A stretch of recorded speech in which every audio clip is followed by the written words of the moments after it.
but I would love to see it anyway. It's not going to happen. LPL. It doesn't matter if it's correct or not. It's just you just play it, and if you play it well, you got it. If you're winning, it's correct. Them's the rules here in the LPL. We've got an Olaf first pick. Let's quickly catch up with the draft. Olaf first pick here. We've got a Kaisa to answer, which these have been two of the massive priorities recently. And it looks like just mid lane priority is going to be the name of the game here for LGD in these early picks. I like this if they do lock in. Yep, they do lock in the Zoe. I quite like this a lot. It gives you a lot of safety. It gives you a lot of poke damage to come down as well. You can kind of pretty much keep the Olaf at arm's length at all times, which is very, very nice. Or make him burn his Ragnarok very early if you land a Trouble Bubble. For the Olaf, for Jiejie, he's a very objective-focused jungler. So there's two kind of ways we've seen the jungles played out in the LPL so far, is that you either go for heavy ganks onto either a side lane, or you look for those early objectives. And for the moment, I've seen a trend of that the success rate of the junglers tends to lean more towards those kills and gold rather than the objectives. So with the Xayah and the Leona locked in, it looks like, again, EDG, they're looking for that big objective-focused team fight that kind of, you know, scales better into the late game. We'll have to see what LGD are going to pick up to finish out their composition in the first half here. I would have loved to see the Akali locked in on the side of EDG. Just because when you think about Scout, you think of him as an assassin player, really. Not necessarily these control mages. Usually you lean towards those assassins. With Akali making it through the bans, I would have loved to see that. Also, you know the matchup that you're going into. Would have been nice to see Scout on something where he can really, you know, flex his wings a little bit. On the other side, though, it is going to be the Graves locked in for Quay. So still a relatively strong mid-jungle 2v2. You've got the combination of AD and AP damage there. But Graves not really the kind of jungler that you pick if you're wanting to fight early. Yep, Graves, very heavy farming jungler, can clear the jungle very, very quickly. And the reason why, if you're wondering why we're seeing such heavy farming junglers right now, is that we have this camp spawn so damn quickly, and the experience you get after level 9 is just a lot greater for the jungler that's actually taking the camp, regardless of the time of the game. So you want to try and get to level 9, and that's why we're seeing the differences of a level 9 jungler versus like a level 11 jungler, because one hit level 9 a lot quicker. So pretty obvious that you do see the Graves, but I'm very happy to see LGD focusing these bans onto the mid lane. They're getting rid of the Orianna and the Syndra, things that can kind of safely go into the Zoe while also having influence on the map. So we're going to see Scout maybe a little bit tested in his champ pool. Yeah, I think what LGD are basically trying to do here is find themselves pure mid priority. Orianna and Syndra both do fine in the 1v1 against Zoe, but they also are mid laners that will fight for priority and be able to roam outside of that mid lane. So look towards Uniboy roaming from the mid lane. Look at these dragon fights and things like that, and whether or not he's going to be able to get over there. LGD now looking towards their support, and I'm curious what EDG are going to do next. I don't know if you have any predictions here, Penguin, on how EDG can round out this composition. It'll be tough with a Thresh. You're giving a lot of safety towards that bot lane, and we already talked about how safe the Zoe is. Right now, you know, you're looking at those mid lane bans, so TF, Orianna, Syndra all taken off the board. Set as well, not really an option here. So you could go with the Viktor, just keep you a bog standard safe pick that can work in towards the team fights. And for top lane, I was going to say the Gnar until they banned it, but right now, maybe they could go with something like the Sion. Hell, they could even go with something maybe a little bit less, you know, traditional Camille. Ornn, traditional, you could go Camille. There's a couple of options here. I would like to, actually, the Atrox, I completely forgot about him. I was about to say, it's Flandre. So Atrox is always an option. Flandre loves that Atrox. And you can, especially with the Gordrinker build, you kind of still are just a frontliner. Even though you're not building tanky necessarily, the amount of lifesteal that you get, the amount of sustain you have, you are essentially a tank. So it kind of just facilitates that frontline role now. Yeah, once you get those 2 item spikes of the Gordrinker and the Steris Gauge, it is so difficult to just burst down an Atrox, just purely from his sustain with the items, and just the pure shielding he gets as well. It's actually a monster. Plus, overall, like, when you're looking at this team, he's got a front line to go in with him, so it makes a lot of sense that you go in with the Atrox and the Leona, Olaf on the backside, and it's a very bog standard front-to-back team fight coming out from EDG. With LGD, they are poke central right now. They've got themselves the Zoe, the Jayce. They are looking to kite you out, get your health bars down, and just basically make it a battle of attrition. They don't want to 5v5 realistically at all, because they will just get melted. They need to start the fight before it's even begun. Yeah, for the side of LGD, they want to try and keep EDG at arm's length, and one of the difficulties that you could see for EDG here is Leona is the only reliable hard engager they've got going on the squad. So if Solar Flare is flashed away from, it can be quite hard for EDG to actually close the gap without Flandre finding himself a significant flank over on that side. Whereas on the side of LGD, if they can be the first ones on the scene for an objective and just play at range, stop EDG being able to contest, it becomes very difficult for EDG to operate this composition. We'll have to see, though, if they're going to be able to get to that point, because the thing about poke comps is if you fall too far behind, it can be really hard to get yourself back into the game. Yeah, the whole problem going up against poke comps is that they just keep absolutely 100-0ing you without even starting a fight. That's why they're so infuriating to deal with. Plus, when you add in someone like a Zoe, who is kind of the ultimate poke mid laner, she's got ways of catching people out. It's a poke pick comp that if you get hit by a trouble bubble, if you get hit by a hook, you can be 100-0 very, very quickly. But for EDG, if they're able to keep within, a couple of hundred gold, keep themselves in the stronger 5v5 and force LGD to fight around objectives like dragons or anything like that, they could find themselves in a very, very solid advantage. Well, EDG will be looking for the front to back, which, I think a lot of people could have expected coming into today.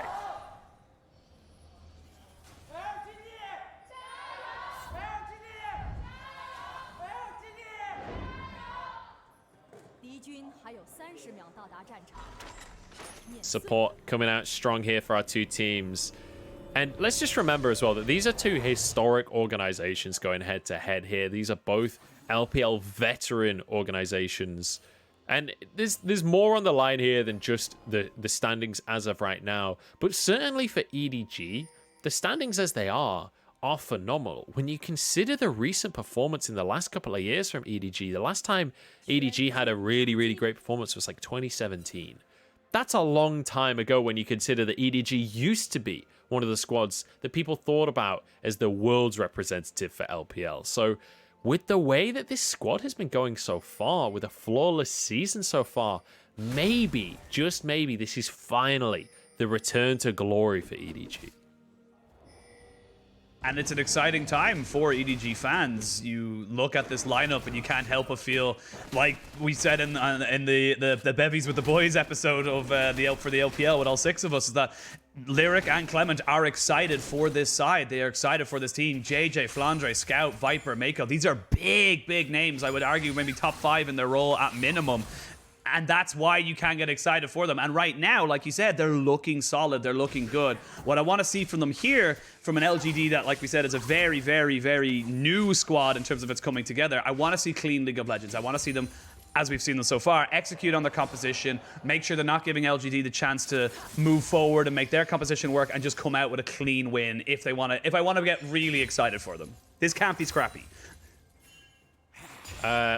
Well, we'll see about that, because they are rookies, so whether or not it can be the cleanest win ever, you may be disappointed on that one, Penguin. But one thing I will say is that from what we've seen from these guys against V5, it felt like if they can win these lanes, they can win the game off the back of that. The decision-making was good. They were proactive. When they had priority and were able to move around the map, they were able to make a lot happen. So, with the way that they've drafted, Uniboy will have priority in that mid lane.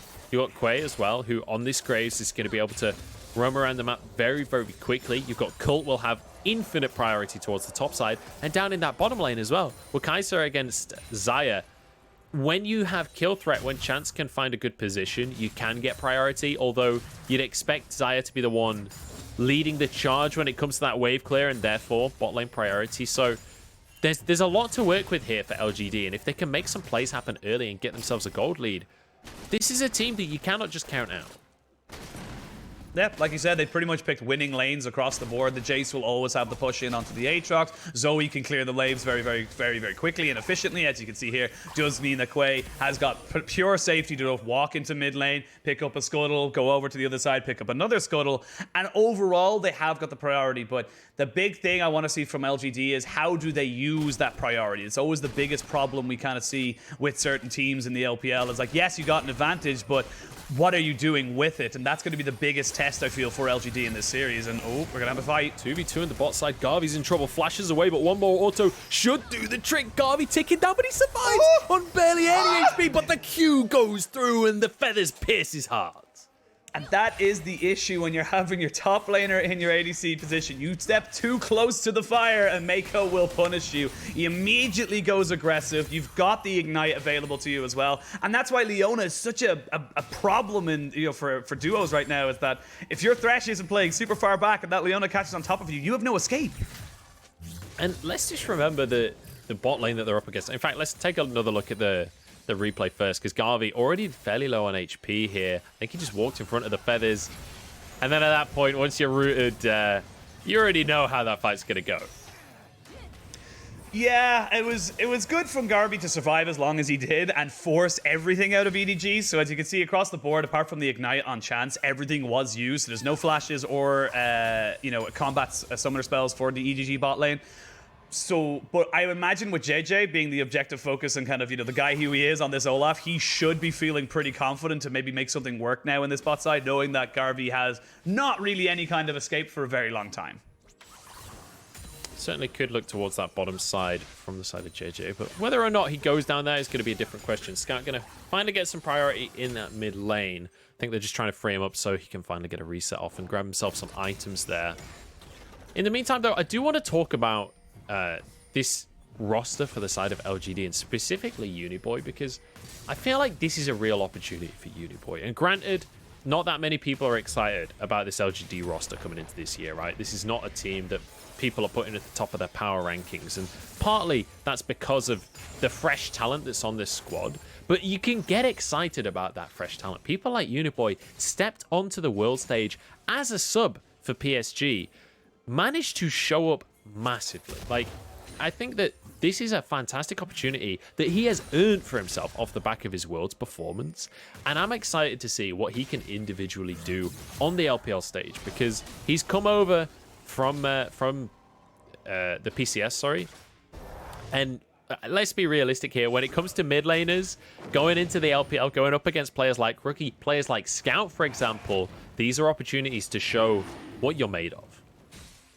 Yeah, again, this is what we want to see from teams like LGD, or you don't want to kind of use a huge amount of money getting a player who might give you the exact same result. Putting a little bit of investment into someone like Uniboy, who, like you said, had a fantastic performance at Worlds, despite being an AHQ player, was subbed in because of the way Worlds was. It was a very interesting time with COVID and everything. So he ended up coming in, showing that he is a fantastic mid lane talent and able to prove himself. And he is now on a team that has gone to Worlds, has gone to the World Championship group stage. Yes, it's a completely different roster to what it was, but as an organization, one of the oldest in the entire league, and has a very dedicated fan base. So if he can mark him, set himself up and mark himself as an actual mid lane threat in a league with thousands of mid lane threats, he'd be doing very well for himself. I do apologize if you can hear my dog in the background. Millie gets very stressed when things like post happen. Garvey also gets stressed in these situations, as you can see. Completely panics and whiffs in the lane phase, goes down there. It's been a stressful game so far, so I can understand why Millie's barking so much, but she was trying to warn them. She was trying to warn Garvey that it was going to happen. That Garvey, no, don't walk forward. She has Hex Flash. There's a snake in the lane. There's a Viper. He's poisonous. Oh my God, has Viper been poisonous? Can we just take a moment to... Let's just start the Viper Appreciation Club, because this guy was on Griffin in the LCK. He looked amazing. That Griffin squad looked awesome for a short amount of time. Then he moves over to Hanwha Life, has a really, really rough split, and still individually looked okay, but like the team was not operating. It was not working out.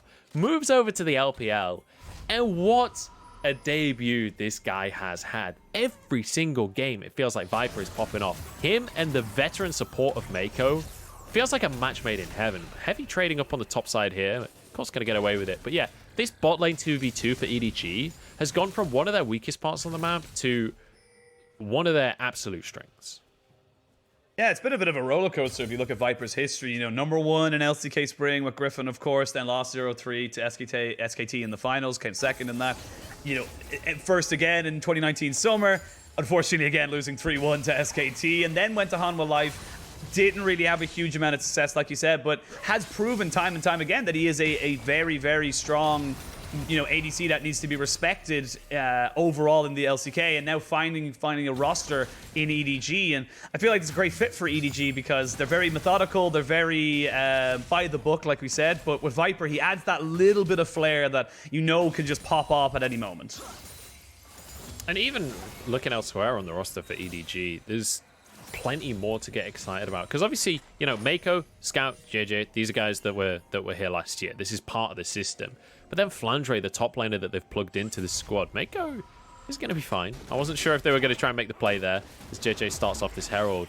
But Flandre up on the top side, he was on LNG for the longest time. LNG and Snake, ever since the organization first joined the LPL, he was there. Scout flashes away from the attempted play in the mid lane there. That was Quay's flash as well. He's going to get away with it. And Flandre now moving on to a different squad. It feels like he has so much more freedom to play here. He has so much more to work with. And LNG at the same time also seemed to have leveled up. So maybe this was a change that finally needed to happen in his career. And he gets to be a bigger part of something again.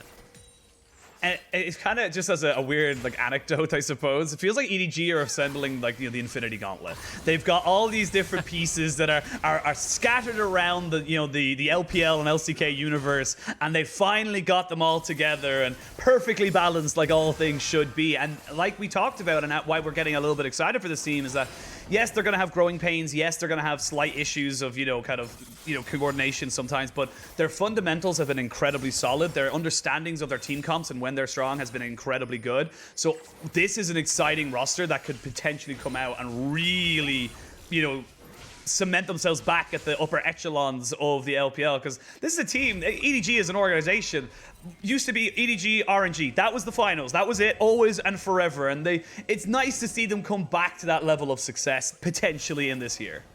Yeah, and key thing is potentially, right? I don't want to get ahead of ourselves. They haven't made it just yet, but when you look at the standings, it's feeling pretty good. They're 2-0. They are 4-2 though. Both of the series that they've won, they went to 3 games. So yet to put themselves in that position of stomping opponents. And maybe that could be their downfall is the consistency in these series. And maybe it's an issue of which side of the map they're playing on as well. As we look at this game, though, let's kind of recap on where we're at. Because we've been kind of talking about rosters a little bit and talking about the standings. We are dead even when it comes to gold. LGD managed to get the first Drake for themselves, but look where the gold is for either of these teams, because obviously no kills on the side of LGD, so it's just coming from farm and from tower plays. Whereas on the side of EDG, Viper's already got 2 kills for himself. He's got himself a 10 CS lead as well. On top of that, he is going to be powering up fast, and when you consider that Xayah is that 3-item AD carry, it's real good to have those kills early. Yeah, and this is the thing that we talked about, why it's a little bit of a risk, but so rewarding as well. It's kind of high risk, high reward if you do pick something like the Xayah, is that if the Xayah gets put behind, Xayah on an item and a half versus even a 1-item kind of, meta, quote-unquote, AD carry like a Kaisa is just horrible to play against. You can do literally nothing. You lose CS, you lose pressure. Whereas on the other side, if you're able to get ahead and you get ahead of the curve in terms of power, and you're already at a full item as they're coming up to the 15-minute mark, you're able to go toe-to-toe with something like the Kaisa. You're able to keep up the pressure, and you have to be respected because Gale Force, we've seen it before with so many different champions that it just creates opportunities where there is none. So I like the fact that EDG got a lot of, and it was straight up 2v2 advantages. There wasn't any gank pressure from Jiejie. It was just straight up them doing what they had to do and knowing the matchup and knowing they could get the kills. Yep, Viper now, EDG know that he's the carry here. He's the one that has to make things happen. So they drop the Herald for him in the bottom side. Very nicely done, and no massive answer from LGD. Quay's moving up though, and Flandre's in a 2v1 right here. Worldender to try and get himself to safety, but I don't think he's got the lifesteal for this one. Flashes over the wall. Collateral damage misses. I'm surprised at the lack of commitment to the play here from LGD. And now Scout's moving over. Quay did manage to get the Gromp in the end. Yeah, I like the idea from LGD. They know that the bot lane is pretty much dead to rights because of the Rift Herald play. They saw plenty of people down there as well, so they had the numbers advantage. Just the execution of it definitely lacking a little bit overall from LGD. We also didn't see Uniboy roam over either, so it was just straight up 2v1 rather than a full stack of topside, kind of stacking on the top end. But overall, EDG get out. They still have yet to lose a kill, and they also stopped the dragon stacking. So for EDG, this is a pretty decent setup for them overall. They're just kind of, yes, the gold is very, very even, but they're still the ones that have the better 5v5. And for LGD, I feel like they're going to struggle later on this game, you know, the later this game becomes. Yeah, and, you know, Penguin, I think you hit the nail on the head earlier when you were saying how EDG are very much one of the more reserved teams in the LPL. And after that first series today, I think a lot of the viewers were very hyped up, very amped up, very ready for more action. But I feel like Viper left the LCK and then he joined the most LCK team we have in the LPL, because EDG very much like to play it slow, and especially when they're drafting this much scaling on the squad with a Xayah, with a Viktor, you expect them to play it slow in the early game. That's exactly what we're seeing from the two squads, and the onus is very much on the side of LGD to make early game plays happen. But realistically, when you look at the two rosters, neither team is in any rush. They both scale reasonably well. Like, there's no part in the game where it's like, oh, okay, well, this composition is just going to completely fall out of the game. So they're both quite happy to take it slow here.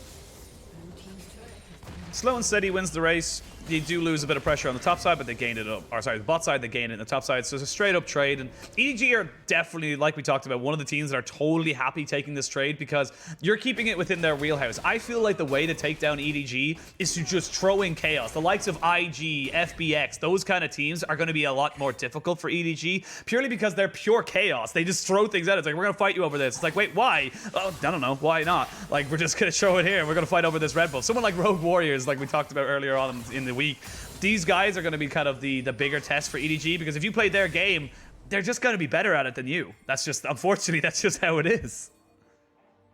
Yeah, it's difficult to play against a team like this. And also, well, I mean, we talked about earlier how EDG are the teacher's pet. Well, their composition is all about scaling up and not fighting until the late game and very much doing that. Also, their composition is about setting up this Xayah to be the primary carry, this ADC that can escape from danger. Should a trouble bubble land, should Garvey be able to throw a Void Seeker over, you always have that Blade Call, the Feather Storm, to be able to jump yourself to safety in the midst of a team fight. So trying to set Viper up early so that he can be that primary carry is always going to be a good start. Jiejie going to find himself the second Herald of this game, but it's a minute until this next Drake comes up. We're one Drake apiece here, Penguin.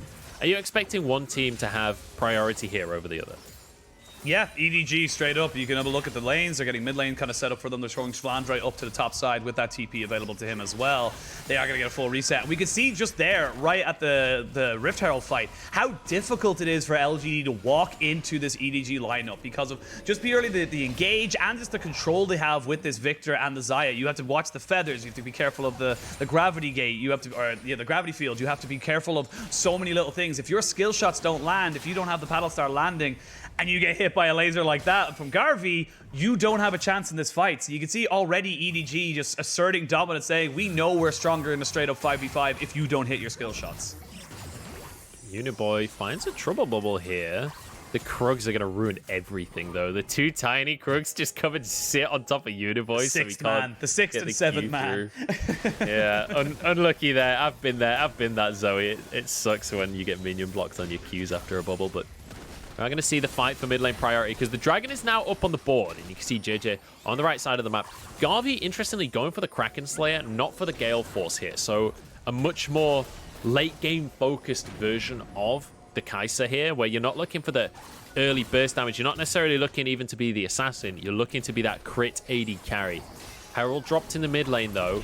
Should give priority to EDG. They're looking for a fight as the Solar Flare goes wide. Flash away from Meiko. Now they can get onto the Dragon. Flandre trying to keep everyone away, but LGD are not going down without a fight here. The re-engage, but Chance misses the hook. Going to be rooted up. And Quay, barely any HP to work with as he has to back away from the Dragon. Uniboy gets a trouble bubble in, and health bar's starting to get low on either side. Cult goes in, Chance goes golden, keeps himself alive, and it's pure chaos in the Dragon Pit. Garvey trying to survive, but one more auto as he flashes over the wall, keeps himself alive. And now Meiko on the backside is Cult looking for more, but this Olaf is on a tear. Uniboy under the Dragon, but he's 1 versus 3 and cut down by the Chaos Storm. Dragon goes the way of EDG.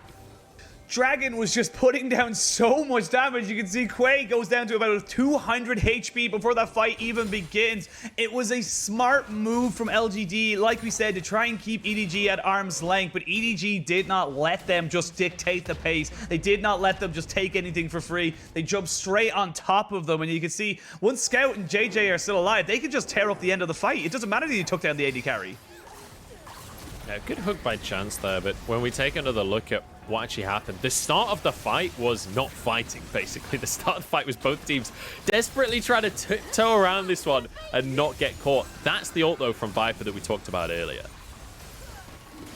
Yeah, and this fight overall, you can see Quay's almost pretty much out of this fight right now. Flandre puts himself nicely above the wall. Scout is there as well. And even though he's half health, Viper goes a little bit too deep, gets himself caught out, but it doesn't matter. Flandre and Jiejie are just too damn big, and you could just completely cut this one down.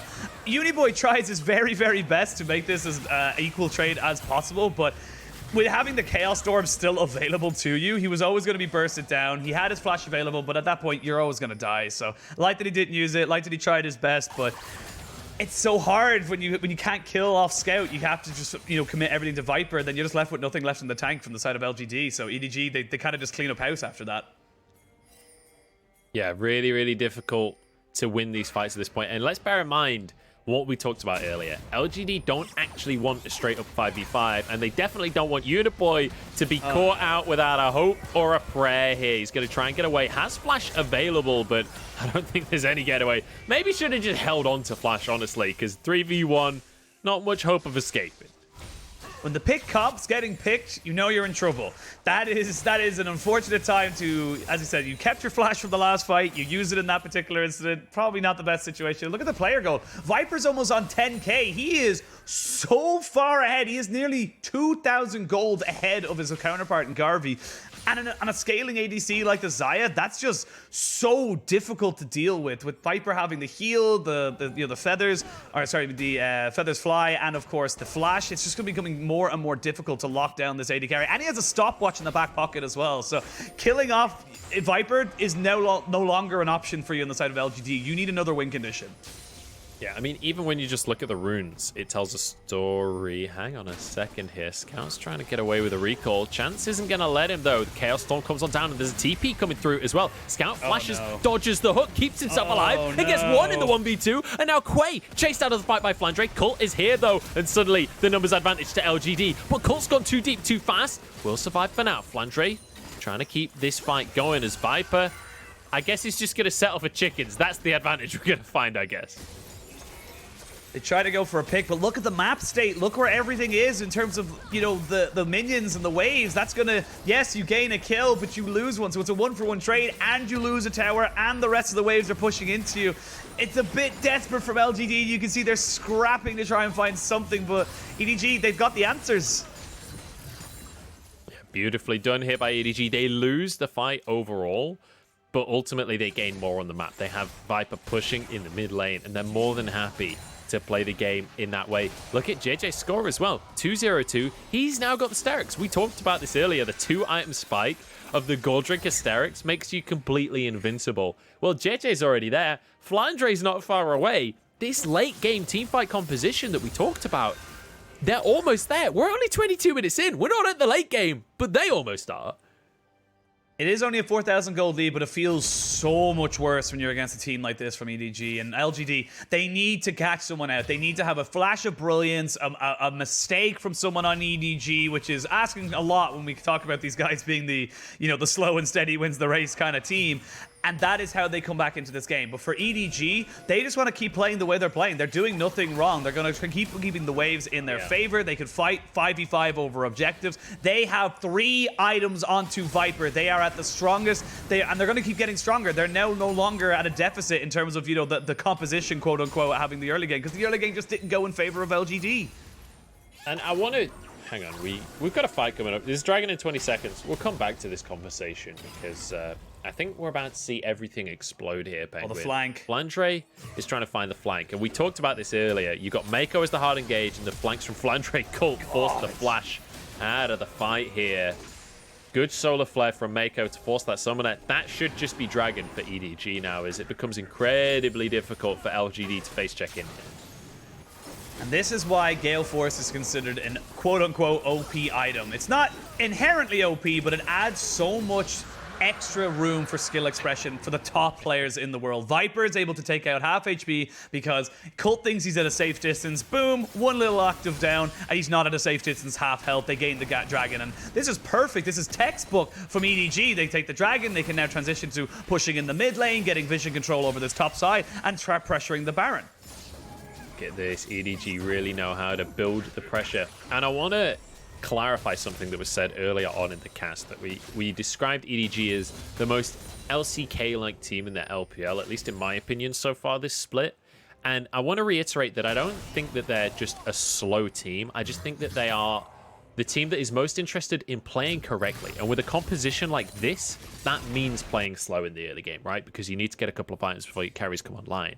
But what I want to reiterate is that EDG play correctly, not slowly. If they draft a composition that needs to win in the early game, they will play fast and they will win in the early game. This is a team that is incredibly disciplined. Flandre in a 1v1 now with Cult. Does have a lot of sustain, and he's got some support from Meiko as well. Everybody arrives, and Viper's there to grab the kill secure. That is questionable at best from Cult. And okay, Viper. I don't know what Garvey was thinking. That's not a 1v1 that you want to take. That's not a place you want to be right now. I don't even think he had vision. I don't even think he knew it was a woman. I think he just went in to try and steal a red buff that he had absolutely no business stealing. You now have two people down. You're trying to defend. Your defense of this Baron is effectively all on Uniboy or Quay getting a steal. This is so difficult. Flash in, start. They're gonna kill him. Quay does not get to go for a steal here. Meiko is having none of it. Back into the pit they go. EDG, they're just gonna rinse and repeat this. Anytime LGD comes anywhere near, they're going to be obliterated. This is just a massacre from the side of EDG. LGD honestly just feel a little desperate, going for plays they have no real reason to go for with objectives up on the board. They might feel like they have to go for something to try and get it back into this game, but you need to go for the 40-60s, not the 10-90s. It's definitely a lot more stacked against you when you're trying to all in an Aatrox with a Gore Drinker and a Sterix Gauge in his own kind of side of the map. So overall, this just feels this was just absolutely beautiful. Viper, he has full knowledge of where Garvey is, so he sets up the feathers, flashes in, and uses the W to call them back. That is honestly so mechanically big brain from Viper. It's so beautiful to watch him. Yeah, the snake is hiding in the grass of the red buff, and as soon as the prey steps close enough, he strikes. That venomous bite of the feathers going down, and an easy pickup for Viper, who is just flexing at this point. We talked about him being a 3-item AD carry. Well, he's got 3 items and a BF sword to boot. Garvey now has stepped way too far forward once again. Will sidestep the solar flare, though. There's a little overzealous on the solar flare, to be honest, from Meiko, but they're still just going to be able to go for a dive here. They are so far ahead. They don't need to... What tower? They don't see a tower. They're not afraid of this one. Garvey goes into the backline. Somehow the lifesteal kept him alive for a second there, but now Garvey is just going to get chased out from Scout. Scout even decides to commit the flash for this one. Uniboy flashes away, but Flandre is basically invincible, so he's going to be fine. And now onto the inhibs they go. EDG are done with this one, Penguin. They're not stopping anytime soon. For EDG, the call from them was just like you said, we're now at the point where our composition is stronger, straight up. Doesn't matter about towers, doesn't matter about team compositions. Ours is just better. They slow themselves into a nice and correct game. Great start to this series. Beautiful stuff. And the speed at which they accelerated with that Baron. Apparently EDG stands for end the damn game, because they closed this one out beautifully. And they show LGD that playing against EDG is no trifling matter. For LGD, that was the answer they kind of had, and it didn't really work. I like the idea from it. In a vacuum, you should be able to potentially get the advantages, get the early game, and get that poke composition going to the point of which the Olaf and the Atrox just can't go in for a 5v5. But it just didn't work, and I like the words you just used, were the accelerated gameplay from EDG that just got them to the point of which their composition was in all worlds, all universes, it's just stronger. And it worked out. LGD, they need to find a new solution to this, because EDG, that was, I don't want to say, GG easy, but it was kind of GG easy. Well, that's the thing, right? We said right at the start, EDG want to just play to the book. They want to play exactly how their composition is meant to, which is play towards the late game, scale up when you find an advantage, put your foot down. And because they had the hard engage composition, I don't know why, but LGD kept on, like, for example, that dragon fight where EDG were the first ones on the scene. LGD then tried to contest 5v5. We talked about earlier that with this style of poke composition, unless you can get the poke down first, you cannot just win straight up 5v5. And LGD, for some reason, decided to take them on anyway. They end up losing out in that fight handedly. And from that point on, especially with Viper having the advantage from the lane as well, there is no world where you can ever fight this squad again. You've got to find picks and play off in the side lanes, find something, maybe a Baron steal or something. But EDG, from that point, just stay as a group. They never separate. They never give LGD an opportunity to pick someone off. And at that point, they just choke out their opponent. Yeah, I think EDG just played a very much saw, oh, we are a better bot lane. Again, Garvey has to play the bot side because we have not got Kramer in here. So for LGD, there is still potential to make a late run. It's still very early on in the season, but EDG recognizing that Viper and Meiko is a much stronger duo than Garvey and Chance, making 2v2 advantages happen twice just off of mistakes from Garvey and Chance. And then from there, it just became very difficult for LGD to make anything happen. Quay on this Graves didn't really do a lot, to be perfectly honest. And Jiejie, he just focused on the objectives, and that's exactly what we wanted to see, or what we talked about, what we wanted to see from Jiejie is, does he focus on ganks or does he focus on the objectives? Well, if his lanes are winning and doesn't really need to go for the ganks, he can just go for the objectives, which just takes away everything that you kind of want from the Graves as well. So it didn't really work for LGD. I want to see what their next reply is. I will say, though, I thought Uniboy had a decent game. I think Uniboy looks pretty solid on this team. I think Colt looked okay until he decided to go to that 1v1, which was end up being a 3v1 in the bot side. But overall, EDG just looked better. And I don't think you can take too much. You can't be too disheartened if you're an LGD fan, because you're not playing at full strength.